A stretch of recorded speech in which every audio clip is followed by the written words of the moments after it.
La revista para hablar de los retos que deberá enfrentar el nuevo gobierno en el ámbito económico. Estamos en contacto con Roberto Lacerna, analista y economista, para hablar precisamente de estos temas. Un déficit fiscal arrastrado desde hace unos 4 o 5 años más o menos, y ese déficit se ha profundizado enormemente en el último periodo, precisamente por lo que usted mencionaba, por la pandemia.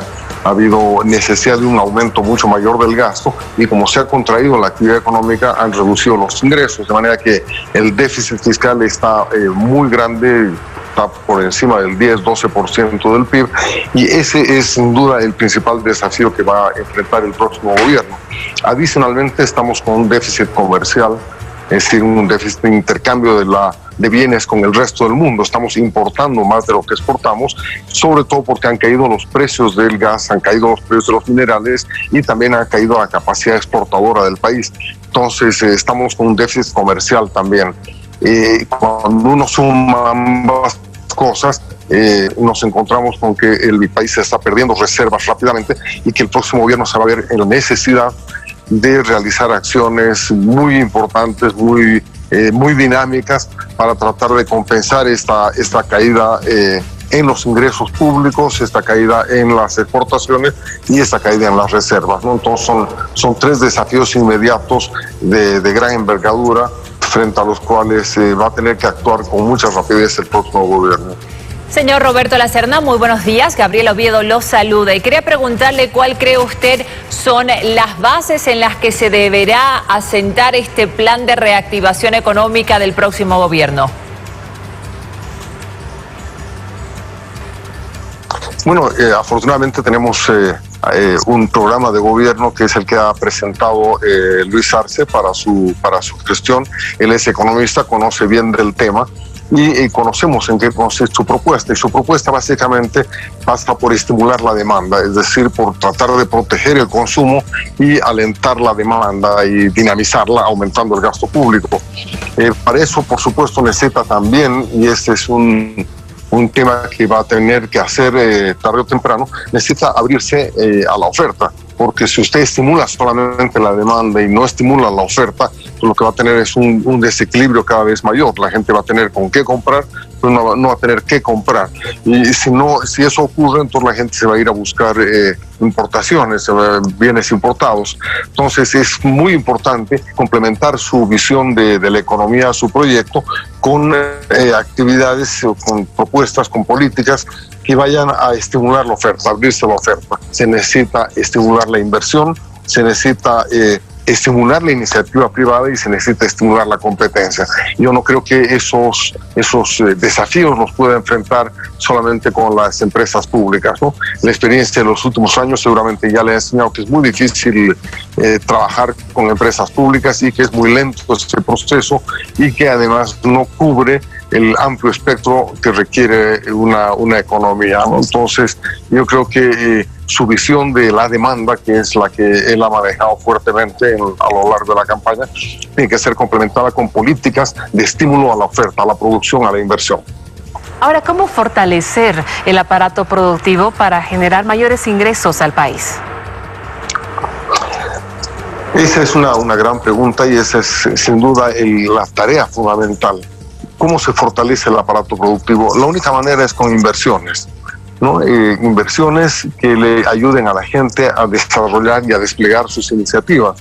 La inversión pública en eso, por supuesto, cumple un papel importante, pero nunca va a poder reemplazar a la inversión privada, por la sencilla razón de que en la inversión privada puede desplegar un abanico mucho más amplio de opciones, puede entrar la gente a competir en distintos niveles en distintas escalas, en distintas áreas, en zonas a las que es imposible llegar con grandes empresas. Entonces, la manera fundamental, la manera principal de reactivación del aparato productivo es alentar la competencia, bajar las regulaciones, promover la inversión y permitir que la gente despliegue, como les decía, su iniciativa particular, su capacidad de enfrentar retos y de realizar sus sueños en última instancia, ¿no?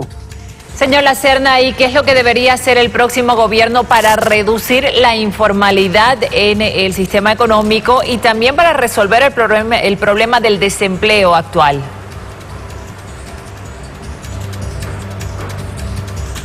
Bueno, la informalidad y el desempleo están estrechamente vinculados, ¿no? En los hechos ocurre que cuando la gente no consigue un empleo de buena calidad, de buenas remuneraciones, etcétera, o simplemente no consigue empleo, pues se ve obligada a crear su propio empleo y a hacer actividades de todo tipo para poder generar ingresos para su familia.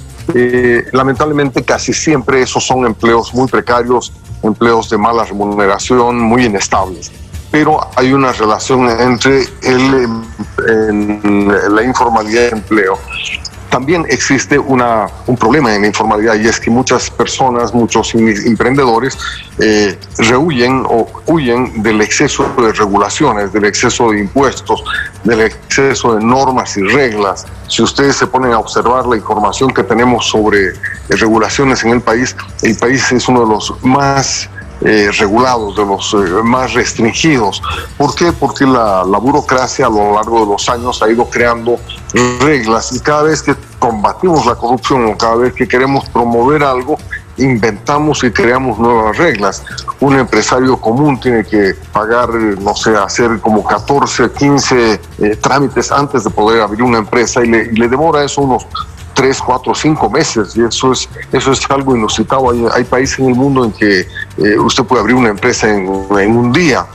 Entonces, ante el exceso de regulaciones, la gente también se refugia en la informalidad y trata de desarrollar actividades por la vía informal. Entonces, el vínculo entre ambos, el exceso de informalidad y el subempleo, está en la inversión.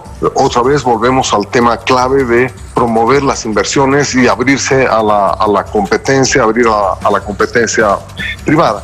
Y ese tema tiene que ver justamente con el problema de los impuestos y de las regulaciones. Entonces estamos en un rombo en el que tenemos en dos puntas informalidad, desempleo, y en las otras puntas inversiones y regulaciones.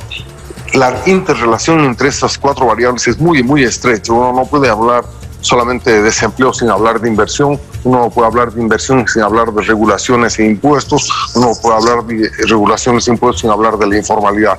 De manera que estamos en el problema que usted apunta es un problema esencial para la economía, y creo que ahí va a radicar el desarrollo de una perspectiva de largo plazo para poder salir de la crisis, ¿no? ¿En qué afectaría una nueva paralización del aparato productivo por un rebrote de la pandemia en la economía boliviana? Bueno, en la mayor parte de los países de Europa se está viviendo, ya se está soportando una segunda y hasta una tercera ola de la epidemia.